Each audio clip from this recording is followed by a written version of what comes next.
The single most counterintuitive rule for resetting your brain's reward pathways is this: for 3 days, do less, not more. Most people attack distraction with intensity. They reach for more discipline, better apps, or stronger willpower. They treat focus like a muscle that just needs harder training, but that approach backfires consistently because it misidentifies the problem entirely. Your attention system isn't weak. It is overwhelmed. It has been drowning in input for so long that it's lost the ability to surface on its own, and you cannot force your way out of that state. You have to remove the water. This is a 3-day protocol that rebuilds deep work capacity through subtraction. We are going to expose the actual architecture of distraction, walk through the hour-by-hour reset, and then install the permanent system that keeps it from collapsing. Stay with all 3 parts. They form one structure where each piece depends on the others. Part 1. The problem. Why your brain can't focus. 2 mechanisms are at work here. The first is attention residue. The second is reward overload. Together they create a focus system that cannot do what you are asking of it. Attention residue. This is what happens every time you switch tasks. You move from a complex problem to a quick notification check and then back to the problem, but you never fully return. A portion of your focus stays with the notification and whatever it triggered or implied. Researchers found that this residue degrades the quality of everything you do afterward, and the damage compounds quickly. 10 switches across a single morning do not just cost you 10 small fractions of focus. They cost you the entire session. By noon, you are working at a fraction of your actual capacity and wondering why you feel exhausted. Reward overload. Social media, news feeds, and messaging apps are all built on variable reward schedules. This is the same psychological structure that makes slot machines compulsive. You do not know if the next scroll will bring something interesting, and that uncertainty is the hook. Your brain's reward circuits get trained on that loop until the checking behavior becomes automatic. You reach for your phone before you have even consciously decided to move your hand. This is not a dopamine detox. Dopamine is not a toxin you accumulate and need to flush out of your system. It is a learning signal that tells your brain what is worth pursuing. The accurate term for this is behavioral abstinence. You are temporarily removing the stimuli that trained your reward system toward compulsive, low-value inputs. That is a real intervention, while the viral framing is just scientifically wrong. Most productivity content gets the fix backwards. The solution is not more stimulation or more force. It is less input, applied consistently for 3 days. Research on habit and behavioral change shows that boring consistency beats intensity every time. Use the same meals, the same walk, and the same sleep window. No dramatic effort is required. This pattern is more effective than any aggressive detox because it lets your system recalibrate without adding new noise to the process. Your focus problem is a design problem. The environment is simply producing the outcome you are getting. Part 2. The 3-day reset protocol. This protocol is not about total deprivation. You keep every work tool you need to function. What you are removing is everything that fragments your attention without returning any real value. This means social media, push notifications, entertainment feeds, and the compulsive need to have your phone within reach. That is the target. Nothing else. Day 1 is about awareness and setup. Wake up tomorrow without touching your phone. Use a physical alarm clock, charge your device in another room, and spend the first hour of your morning completely screen-free. This is not a symbolic gesture. It breaks the automatic morning loop where you check your apps before you are even conscious of making a choice. Once that hour is up, sit down with a pen and paper to map out your distractions. Write down exactly when you lose focus, whether it is mid-morning, right after lunch, or every time a message pings. You need to see the map before you can change the terrain. The next step is the digital reset. Turn off every non-essential notification on your devices, including likes, news alerts, and promotional emails that interrupt you without requiring a real response. Delete social media apps from your phone entirely, or at the very least, log out so that accessing them requires friction. Move every distracting icon off your home screen so they are no longer visible. These are not minor adjustments. They are the foundation of the system. An environment that constantly interrupts you will always produce a brain that cannot stay put. For your work blocks, run 2 sessions of single tasking that last between 60 and 90 minutes. Focus on one task in one window.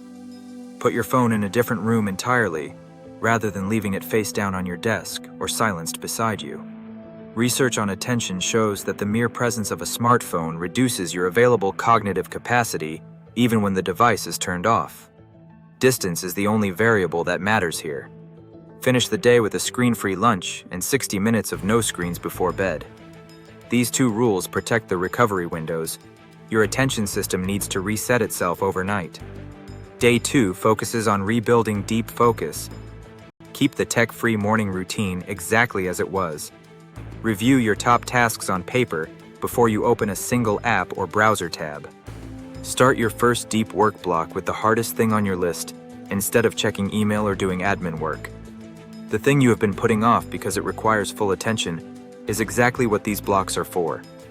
During every work block, the phone distance rule stays in place. This is non-negotiable. For your breaks, go for a walk without wearing headphones. Let your mind move without feeding it more digital input. This kind of low-stimulation rest is not wasted time. It is the period when your brain processes and consolidates the information you were just working on. The evening should be spent entirely offline with a book, a real conversation, or a journal. Avoid anything with a feed or a notification badge. Day 3 is for integration and testing. Start the same way with a tech-free morning and a phone-free walk outdoors. Pay close attention to what you notice when you are not filling the silence with noise. For your midday focus block, you will run a mild reintroduction test. Keep your phone nearby, silenced, and face down on the desk. The goal is not to check the device. The goal is to notice the urge to check it, and write that urge down on paper instead of acting on it. That pause between the impulse and the action is the gap you are building. Every time you record the urge instead of following it, you weaken the automatic loop. Run your final deep work block using whatever structure worked best for you on day 2. Then spend 30 to 45 minutes on a written reflection of the process. Ask yourself what actually changed across these 3 days and where your focus improved. Identify which specific rules moved the needle most, such as keeping the phone out of the bedroom or removing notifications. From that reflection, choose 2 to 4 rules to keep permanently. Do not try to keep 10. Choose the few that produce the clearest results for you. Schedule mini resets going forward, like 1 tech-free evening per week, or 1 low-tech weekend day per month. This protocol is not a one-time event. It is the calibration you return to whenever your signal starts to drift. This works because it interrupts the cue reward loop at the source. When you remove the cue, the automatic behavior has nothing to fire on, and your baseline stimulation begins to drop. After 3 days of lower input, focused work and real rest start feeling rewarding again because your brain is no longer comparing them to the constant spike of a variable reward feed. Compliance matters more than perfection here. Keep the same structure each day, and do not try to make up for lost time with extra intensity. That is the trap that broke your system in the first place. Part 3. The science of sustaining deep work. The reset gives you a clean baseline, but the harder problem is keeping it. Deep work is not a skill you develop once and keep forever. It is a mode. You enter this mode by removing the conditions that prevent it, which are usually context switching and environmental interruptions. You exit the mode the moment those conditions return. The reset buys you entry, but structure is what keeps the door open. There is a specific mechanism that makes this non-negotiable. Every task switch leaves behind attention residue. What matters most is the recovery window. After a single interruption, it takes close to 25 minutes to fully re-engage with your original task at the same level of depth. If you are switching tasks frequently, you never reach that depth at all. You are just performing the act of deep work without actually doing the real thing. The minimum effective dose for a professional is 2 90-minute deep work blocks per day. There can be no notifications during these blocks and no task switching allowed. You focus on one thing, from start to finish, with your phone in another room. This is the floor. It is not an ideal to strive for. It is the baseline required to produce output that actually reflects what you are capable of doing. Environmental design does most of the heavy lifting for you. You need a dedicated workspace, a time-blocked calendar where those 2 blocks are fixed appointments, and a phone that is not physically present. These are not habits you maintain through willpower alone. They are structures that make the right behavior the default behavior. Cal Newport has an operating rule that you should adopt. Work deeply, then shut down completely. This means no evening email and no half-present scrolling while you are supposed to be resting. The shutdown is a vital part of the system. Your attention needs a defined off switch rather than a slow fade into passive consumption. After you finish the reset, run a 2-week experiment. Commit to 2 daily deep work blocks, a structured environment, and full compliance with the rules. Track exactly what you produce and how your mental clarity feels at the end of each day. The data you collect in those 14 days will tell you more about your actual capacity than years of distracted effort ever could. The practice. Identify your 2 most important tasks for tomorrow and schedule 2 90-minute blocks to finish them. Put your phone in another room before you start. If this changed how you think, subscribe. I break down these frameworks every week to give you the psychology and habits of the world's highest performers, distilled into tools you can actually use. 3 parts. 1 system. The order is not an accident. Overstimulation is the root condition. It makes deep work feel like a fight before you even start. The reset is the intervention. It is 3 days of reduced input that lowers your baseline so your attention system can function at its actual ceiling again. The permanent structure is what prevents that baseline from creeping back up.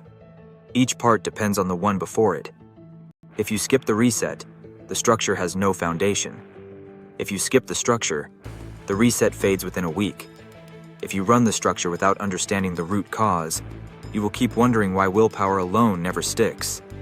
Most people try to fix distraction by adding something. They buy a new app, try a new system, or layer a better morning routine on top of an already fragmented day.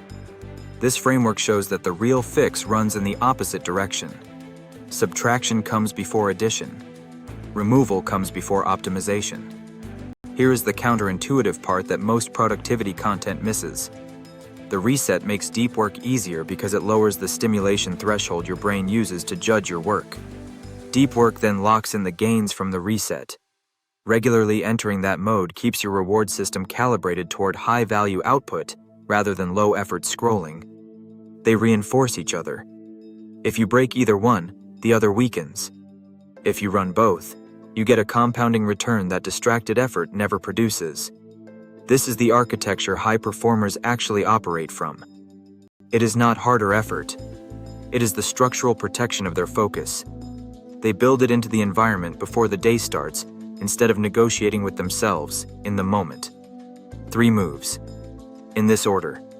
Start the 3-day reset this weekend. Do not use a modified version or a lighter trial run. Follow the full structure. Day 1 is awareness and setup. Day 2 is rebuilding deep focus. And day 3 is integration and testing. The protocol only works as a complete behavioral interrupt. Partial compliance produces partial results. You will not have enough data to design the permanent rules that follow if you cut corners now. After the reset, implement the 2-block rule. Schedule 2 90-minute deep work sessions every day as fixed appointments. Your phone must be physically removed from the room, and you must allow 0 task switching inside those blocks. Start there, and hold that standard for 2 weeks before you adjust anything. Third, design the environment now, before day 1. Delete your social media apps tonight. Turn off every notification that does not require a real-time response. Move your phone charger out of your bedroom so the device is not the first thing you touch. These changes take 10 minutes, but they do more structural work than any amount of in-the-moment discipline. The highest leverage move is the first one. Everything else builds on the reset. Without it, you are optimizing a system that is still running on the wrong signal.